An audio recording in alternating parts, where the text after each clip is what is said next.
Dear Professor Varmus, dear Harold, good evening. I should say good afternoon, I suspect, in New York.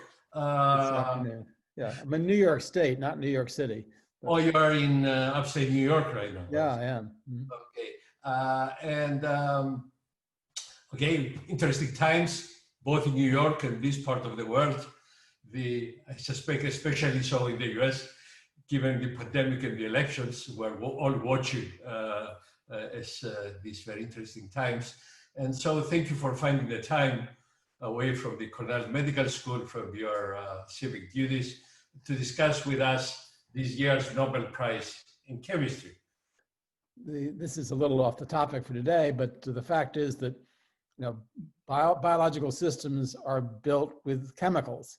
And it's not really a surprise that about half of the prizes that are given for chemistry, especially in the last 20 or 30 years, are really biochemical. And they reflect the deep interest of chemists in biological processes. So among what we might call pure chemists, people who do physical chemistry or organic chemistry, but not chemistry that is directly applicable to living systems, there has been a certain amount of resentment that about half the prizes have been given for work that is being done with on the chemistry of cells, on the chemistry of molecules that play major roles in cells. And sometimes it's very difficult to say. In retrospect, you might now say, well, the prize for the double helix should have been a prize in chemistry. That is pure chemistry, the structure of DNA. But that prize was given in physiology or medicine. So they blur. My medical school classmate, Robert Lefkowitz, won his prize for the study of cell signaling and cell receptors in chemistry, not in physiology or medicine, as one might have predicted. So this reflects a major theme in science, and that is that the boundaries between disciplines are very arbitrary. And it's not so surprising that there are prizes in physics that reflect the use, for example, of radiation or of imaging methodologies to understand living systems. So, well, it's the unity of science, which is great, that it cannot be. So I think there's a message here for your listeners about how science is arranged, and it's built on departmental and course structures that are really often not completely synchronous with the way science is being done. Actually, this brings maybe another blending of pure or blue sky research to applied or targeted research. Because if I understand correctly, in this case, again, the study was initiated for not targeted, not applied research. Oh, not at all. In fact, many of us who have learned the history of these discoveries that led to the CRISPR prize is important because the CRISPR machinery that was discovered by a large number of people dating back 20 or 30 years became powerful because the two winners of this year's prize made a central contribution to an effort that's been underway for a long time to try to find ways to edit the sequence of bases in DNA in a way that allows the various approaches to more detailed experimentation, and also opens the avenues to new kinds of treatment of disease. Yeah, and so the impact is in very short time you go from pure research to huge applications. Yeah. Short time looked at historically, if you think back, this all began when young biologists were looking at the organization of DNA in in some very unusual bacteria that could grow under very high salt conditions, and noted that there were regions of DNA that had unexpected and unexplained sequences.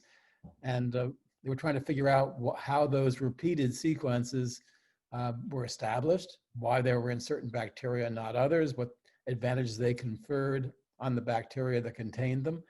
And it wasn't until many years and many investigators were involved in pursuing these issues that it became apparent that this was a form of immunity for bacteria, protecting them against viral invaders, and that the mechanism used by the cell to protect itself against these invading bacteria were mechanisms that could be exploited to make changes in the order of nucleotides in a genome.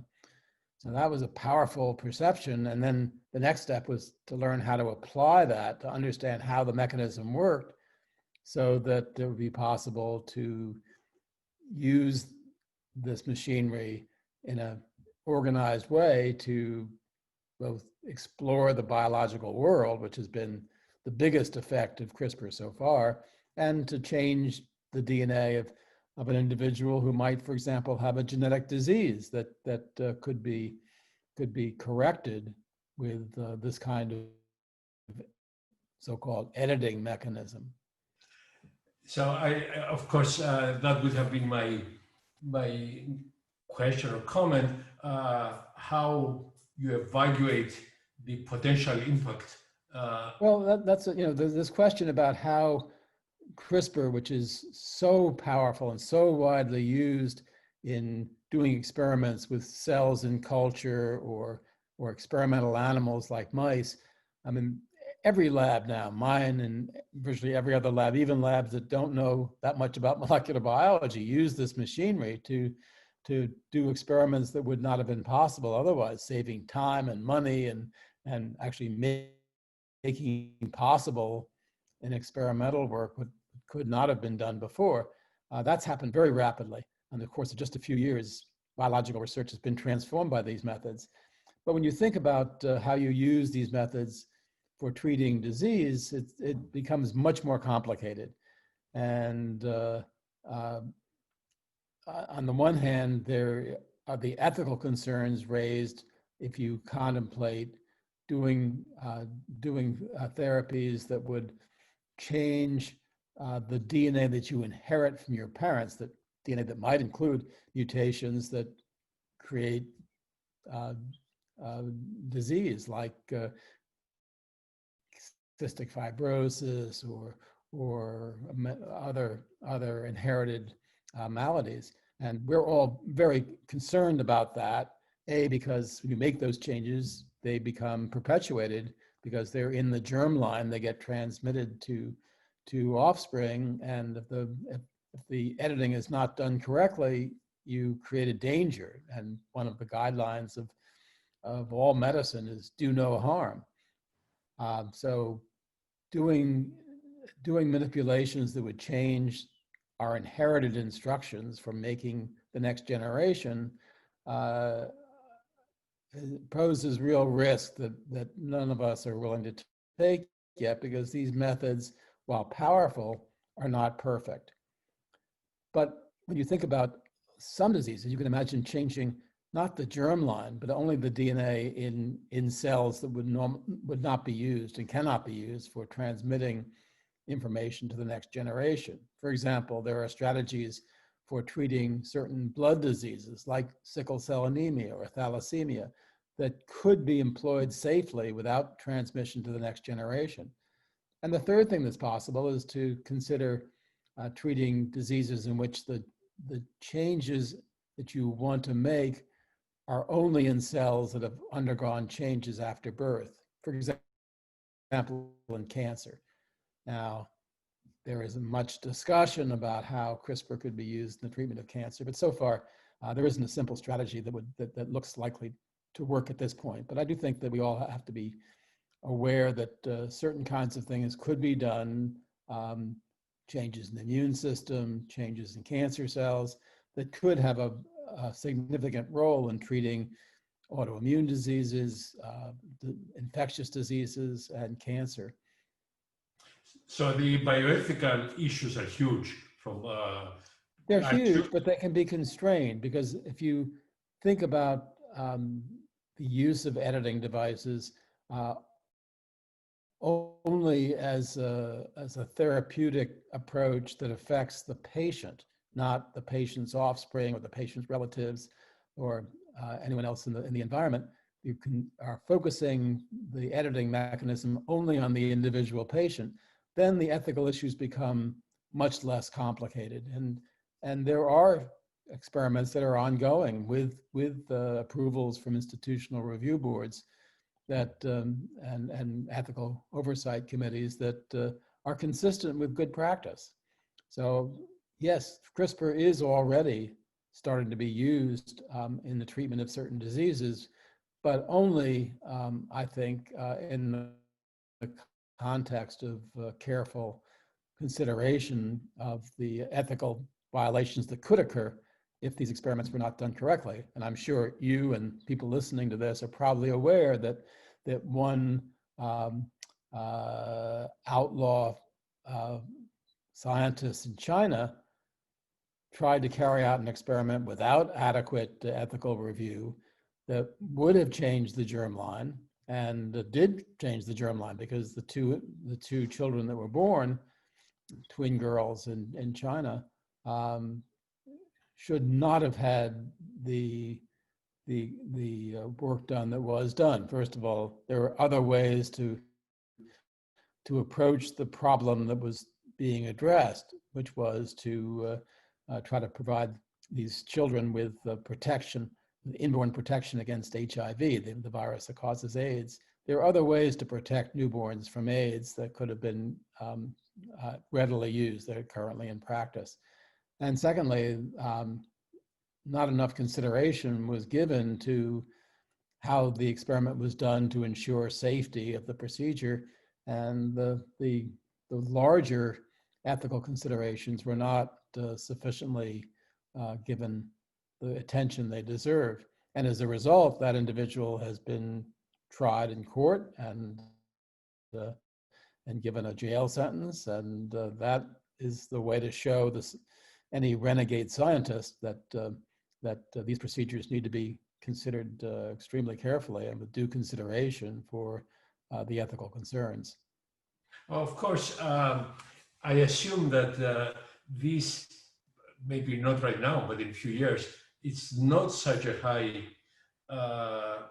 cost technology that will prohibit small labs in not well controlled and ethical adhering countries to go astray, right?